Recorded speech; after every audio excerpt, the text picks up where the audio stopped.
Okay, let's start the next stanza. The birds around me hopped and played. Their thoughts I cannot measure, but the least motion which they made, it seemed a thrill of pleasure. The birds around me hopped and played. The birds. Up to this stanza, the poet has used the plants in nature. Now, the poet is using the birds. They are very happy, I told you. They are happy and enjoying when a man will be singing. When we will be singing, when we will be happy, we will be singing. So just like that, the birds sang. The birds around me hopped and played. Hop means jumping.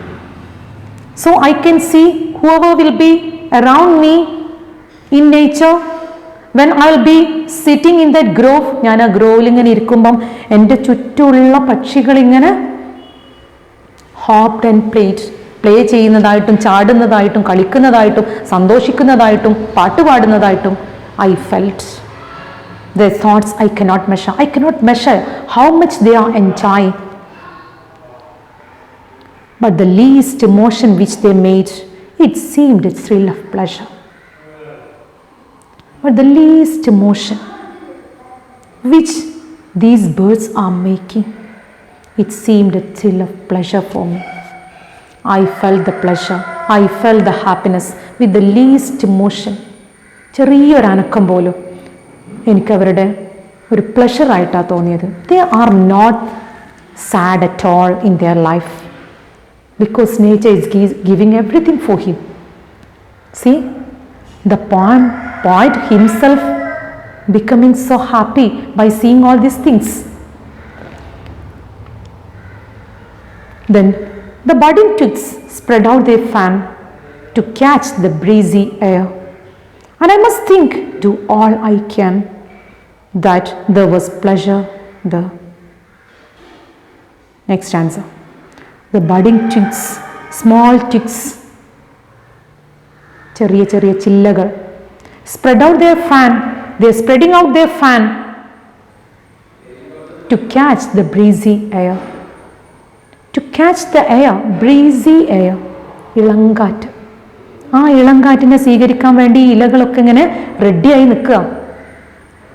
They have to get the air, get consolation. And I must think, do all I can, that there was pleasure there. For each and everything, each and every twigs, the sprouting plants, even in the flowers, in birds, each and every creatures on the earth, they are waiting for the pleasure. They are getting pleasure. I can feel the least motion of them, I can feel their happiness. Okay, then the last stanza, the poet has come to the matter again. If this belief from heaven be sent, if such be nature's holy plan, have I not reason to lament what man has made of man? Listen once again. If this belief from heaven be sent, God has heaven means Sorga, which means the poet means that this is God. Heaven here indicates God itself. This God has, these are all the blessings of God. ഇതൊക്കെ ദൈവത്തിൻ്റെ അനുഗ്രഹമാണ്. പ്രകൃതി, and the birds, animals, all creatures on the earth are happy, means that is the blessing of God. ദൈവത്തിൻ്റെ power കൊണ്ടാണ് ഇതൊക്കെ happy ആവുന്നത്. If this belief from heaven be sent, if such be nature's holy plan, if this is the holy plan of nature, Mother Nature, if this is the holy plan of God, holy plan, holy book, you know, yes, that is the blessing of God. ദൈവത്തിൻ്റെ അനുഗ്രഹമാണ് അല്ലേ, പരിശുദ്ധമായ ഒരു പ്ലാനാണ്. Have I not reason to lament what man has made of man? won't you say that I have a real reason to lament? Shouldn't I have this real reason to lament, to be sad? When I'll be thinking about what man has made of man, I'll be sad. Man is so cruel, I told you. Man is so cruel towards nature. Man is destroying nature to find happiness in that. Man thinks that, people think that he can find happiness by destroying nature. Deforestation, we know.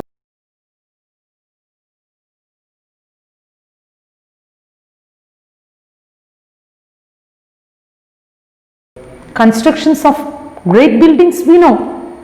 And war among countries, killing among people.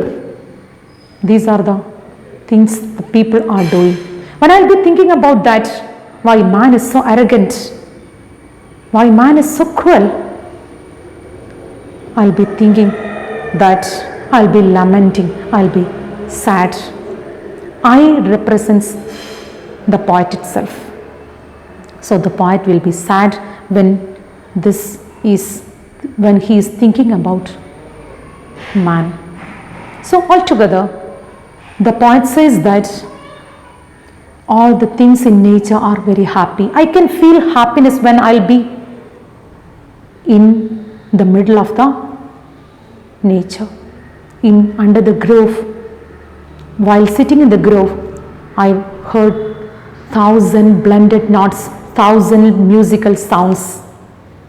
But when I thought that time, the sad thoughts came to my mind when I'll be thinking about what man has made of man.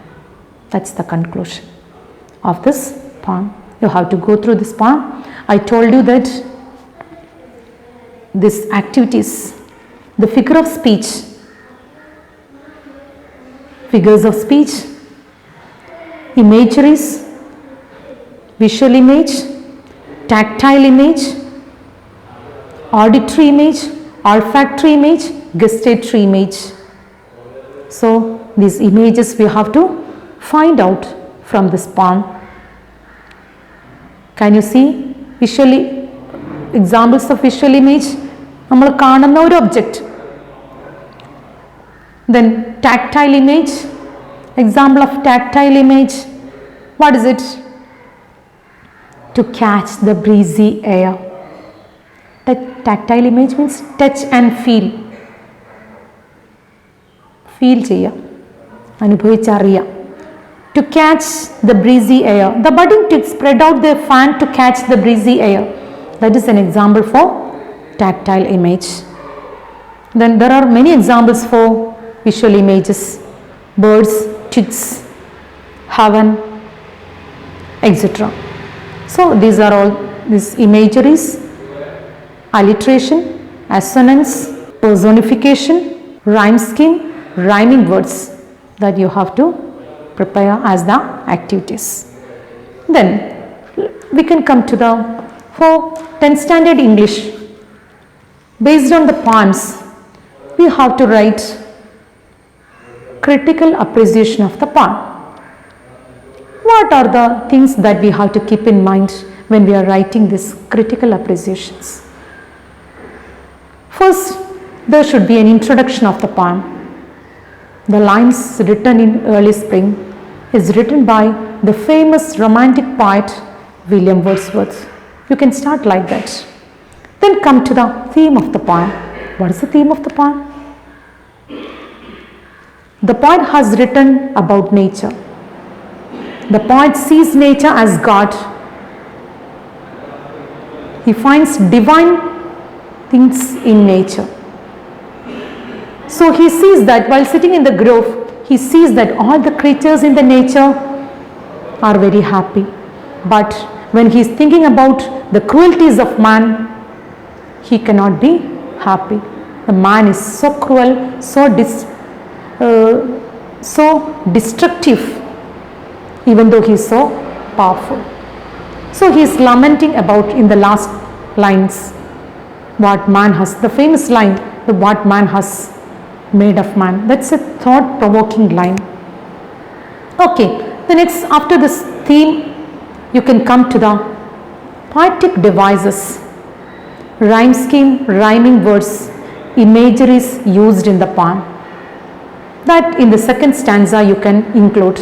I told you poetic devices like alliteration, personification, imageries, olfactory image, auditory image, visual image, all these images. In the last, rhyme scheme and rhyming words also you have to write. Then in the last, at the end of the critical appreciation, you have to write the lines which you like most.